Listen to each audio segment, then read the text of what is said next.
This is it. 2023 is over. Tomorrow is a new year. This year I was able to see 130 new releases. So it's time to look back and share my picks for the best movies of 2023.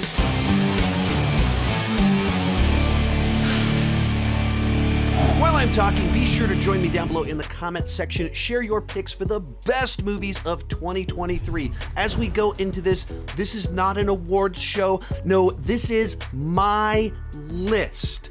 And if my worst of the year video from just a few days back was all about the movies which I thought best demonstrated what was wrong with movies in 2023, the films that frustrated me the most, these are the movies which excited me the most. They moved me emotionally the most. They did things where I went, wow, I've never seen that before. And as someone who talks about movies for a living, these are the movies that made me want to talk about movies the most.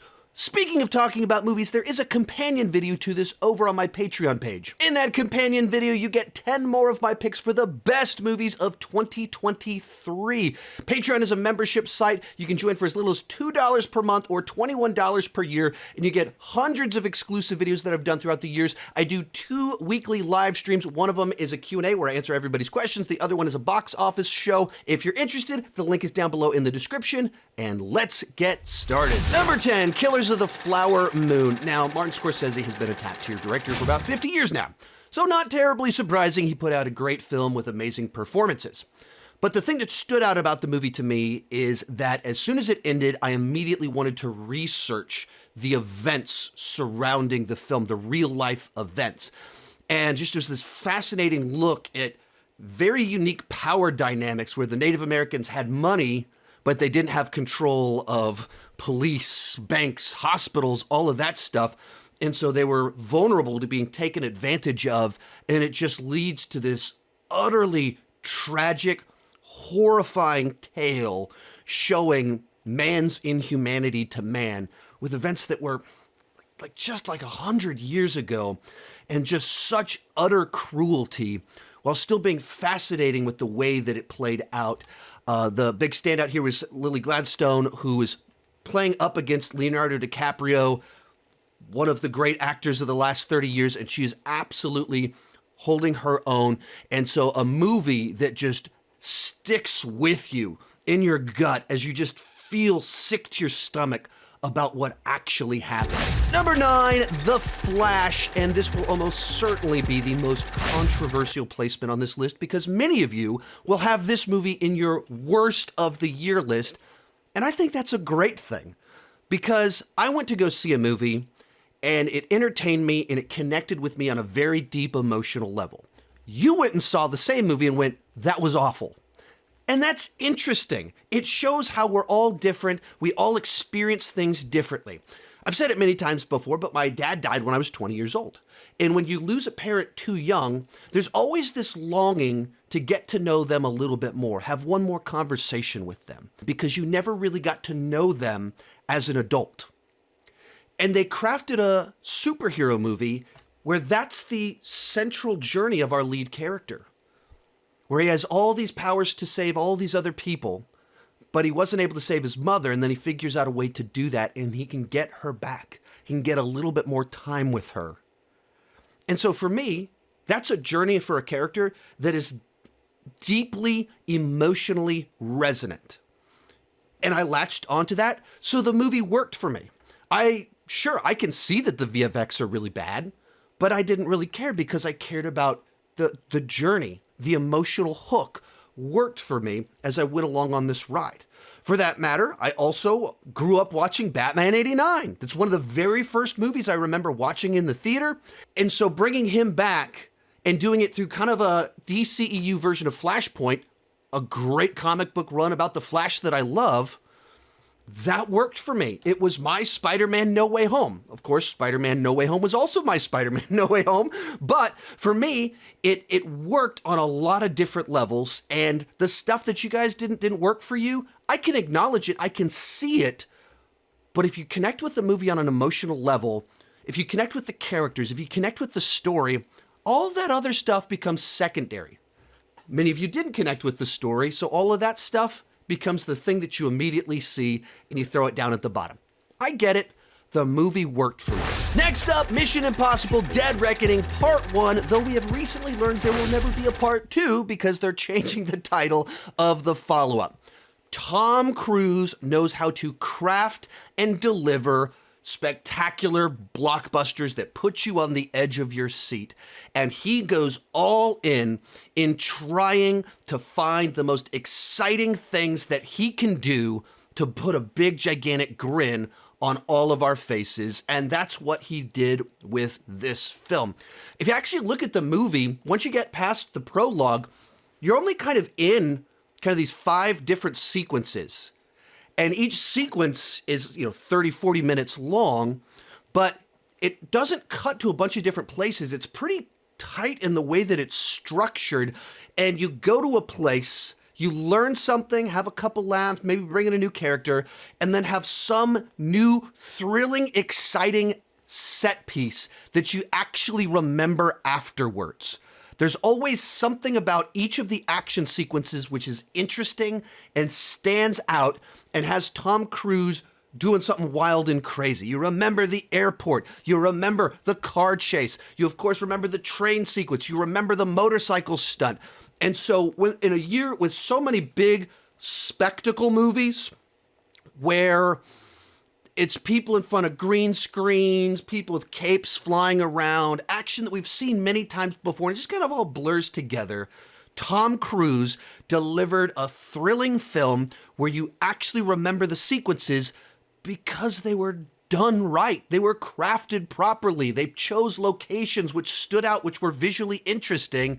And so this is just a classic, thrilling summer blockbuster. Number 7, Guardians of the Galaxy Volume 3. I've said it many times before, but I built this YouTube channel covering the MCU, and it's also no secret that I've been very disappointed with a lot of what's come out of phases 4 and 5. Put out many videos being critical of the current leadership, the parliament system, and how they're kind of micromanaging and developing scripts or not developing scripts and trying to fix them all in post-production. In a year where we had multiple projects that are exactly that, we got Guardians of the Galaxy Volume 3, which reminded me why I loved the MCU in the first place. It felt like an MCU film that would have come out like 5 years back.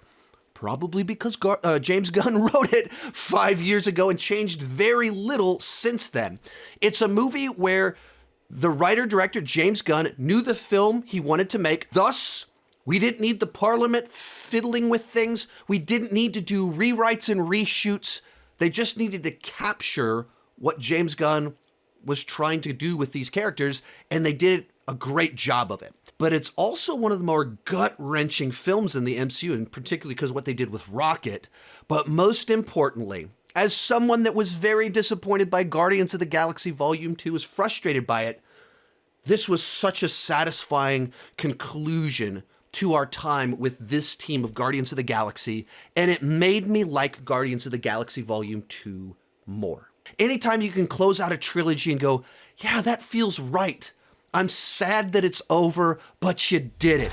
Number 6, John Wick Chapter 4. In a decade where R-rated action movies aren't nearly as common as they used to be, there's one franchise which has absolutely stood out, the John Wick series.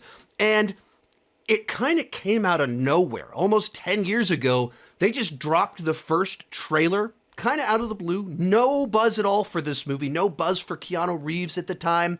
And that's turned into this massive saga of fantastic action movies where with each John Wick film, they keep pushing the boundaries. They keep pushing the limits of what you can do with an action film. The director, Chad Stahelski, was a long-time stuntman at the top of his field, and these movies are essentially designed to keep being almost like an example of what is possible with modern technology combined with practical stunt work, top-tier choreography, and the best of what you can do. So you're seeing something real, but you're augmenting it with VFX to make it just truly spectacular and visceral in an interesting way. They also continue to have great world building where you just want to explore this space even more, and awesome just like use of color and cinematography to look fantastic. Every action set piece is memorable both for the action as well as they put them in interesting locations and light them with such vibrant colors that the imagery itself sticks in your mind. They found a way to once again come up with more set pieces, more locations, which outdid everything they had ever done before with their stunt work, so of course it's got to make it into my top 10. In 5th place, Spider-Man Across the Spiderverse. If John Wick Chapter 4 was groundbreaking in the world of action and stunt work, Spider-Man Across the Spiderverse is groundbreaking in the world of animation, as well as even what you can do with the comic book movie genre and multiverse. When it comes to the animation, it's a movie that found a way to pull in all of these different animation styles, many of which we've never really seen before, and seamlessly integrate them together in a way that made sense in the movie that we were watching, with it being multiverse, and in a way that enhanced the experience. It made it more exciting and interesting. And it wasn't just the multiverse different animations. They found a way to use animation to communicate emotion. The most obvious example being the scene where the walls start melting behind Gwen as she's talking to her dad. It's something that you can't do in live action, that you can uniquely do in animation. And as you're watching it, it enhances the emotion of everything you're feeling in that moment. But it's not just great animation, it's not just great multiverse, it's also a celebration of Spider-Man lore, and in all of its forms and fashions. So a movie that does a bunch of new things in interesting and different ways while being emotional and entertaining. In 4th, Oppenheimer. Christopher Nolan has done it again, this time by finding a way to make science and Senate hearings compelling and interesting. He found a way to have amazing cinematography that feels huge and gigantic and worthy of IMAX, while frequently just showing people sitting down talking to each other. This is classic Christopher Nolan, just an absolute master of filmmaking, that he can make anything interesting and make it incredibly cinematic. So much so that this film that should only play to a niche audience of adults almost made $1 billion. And I would bet it will eventually hit $1 billion if they do a push, or when they do a push closer to the Oscars. Now, of course, Barbenheimer helped boost its box office to a certain extent, but you can only boost it if it was already working in the first place. What Nolan does so well with the script is it finds a way to kind of humanize all of these kind of big abstract ideas and find a way to inject humor into it. It's probably Nolan's funniest movie, which it's obviously not a comedy, but he just finds a ways to have these little lines from like Matt Damon dropped every once in a while to kind of break the weight of things. And it's a movie that made me fear for the world that I live in. And if you can evoke that emotion, that I leave the movie more afraid than I was about real life than I was when I went in light of what happened in these events that happened 80 years ago, you've done something special. You've captured something. And that's why Christopher Nolan is like the top director right now, in my personal opinion. Real quick before I give you my top 3, this Friday, January 5th, I'm going to be in LA doing a live video recording. If you're anywhere in California or on planet Earth, you should be there. I'm going to be doing my top 10 most anticipated movies for next year, recorded live with an audience. My buddies Griffin Schiller, FilmSpeak, and Zach Pope will be there as well. There'll be a meet and greet afterwards. The event is free, parking's free. Details are down below in the description. In 3rd place, The Iron Claw. I wasn't sure if I was going to be able to make it out to see this film. Actually, a week ago for my wedding anniversary, I almost went on a date night to go see this movie. Really glad that didn't happen, but I messaged Cody Leach after he saw it, asked him, hey, do I need to watch this movie before I do my top 10 list? And he goes, oh, absolutely. Very solid chance that it will make it into your top 10. And here we are in my top 10 talking about this movie. And this is just an absolutely emotionally devastating drama.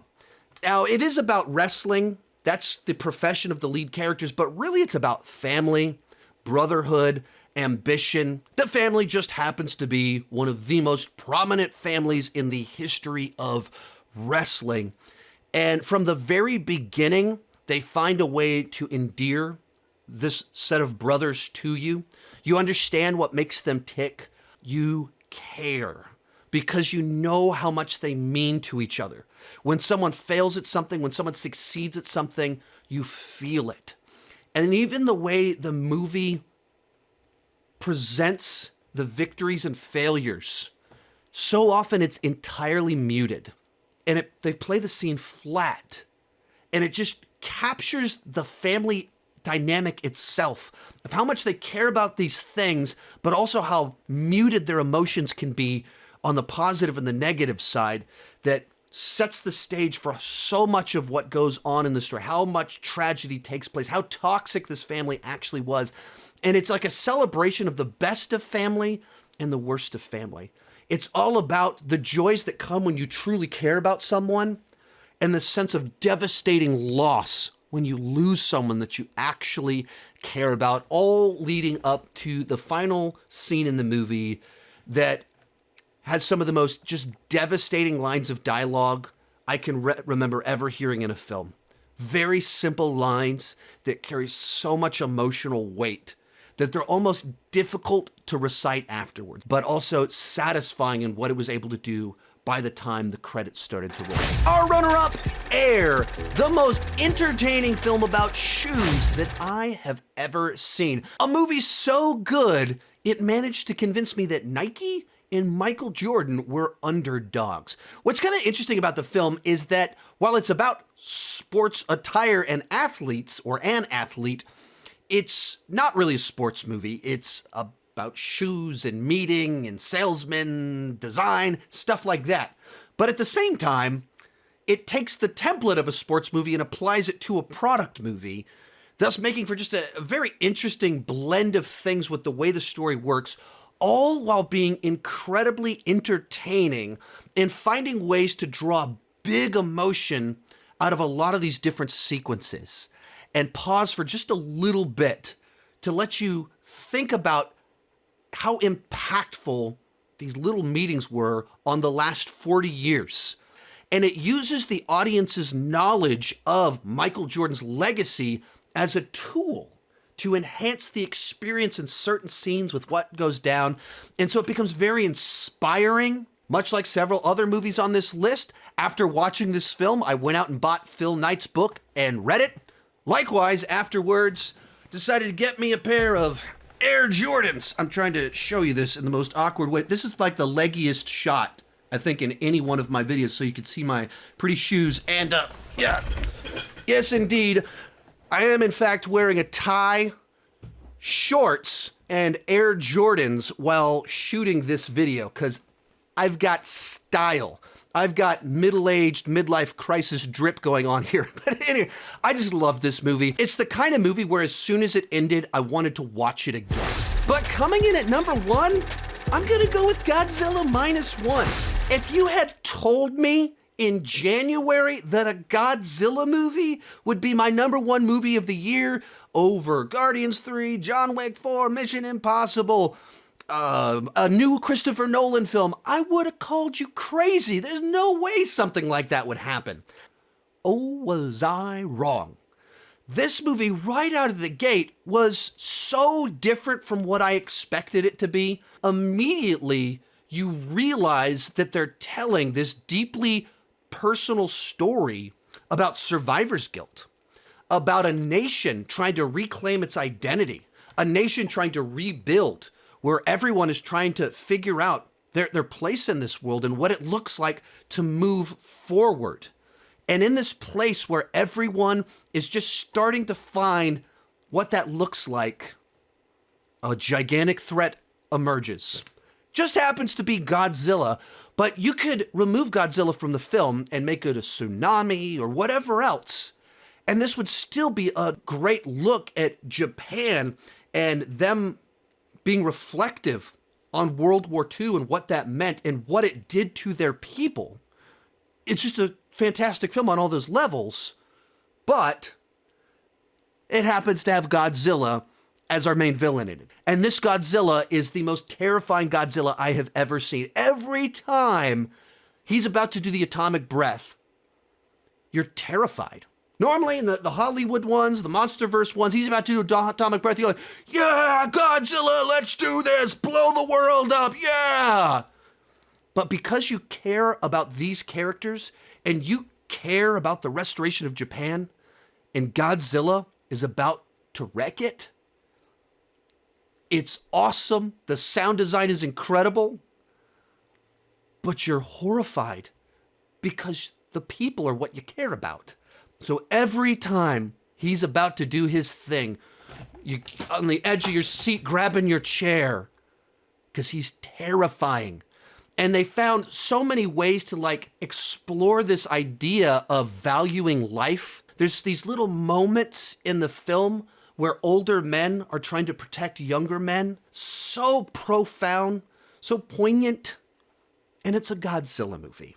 And that's why I love movies.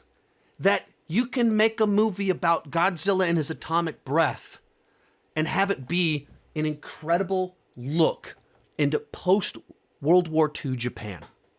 I love that. That's why this is a movie that made me want to talk about movies and tell people to go watch this movie. It did something thrilling and exciting. I left the theater being like, Hollywood, do this. They did it. It's entertaining. It's thrilling. I'm on the edge of my seat. Godzilla's awesome. But I cared about the people too. And it had something to say. It was about something. It did all of it. It had the full spectrum of emotions. This is the movie that excited me the most about movies and kind of came out of nowhere to do it. So it comes in at number 1. Remember, this Friday, January 5th, I'm going to be in LA doing a live video recording. I've got other videos just like this covering the end of the year films that are somewhere around here.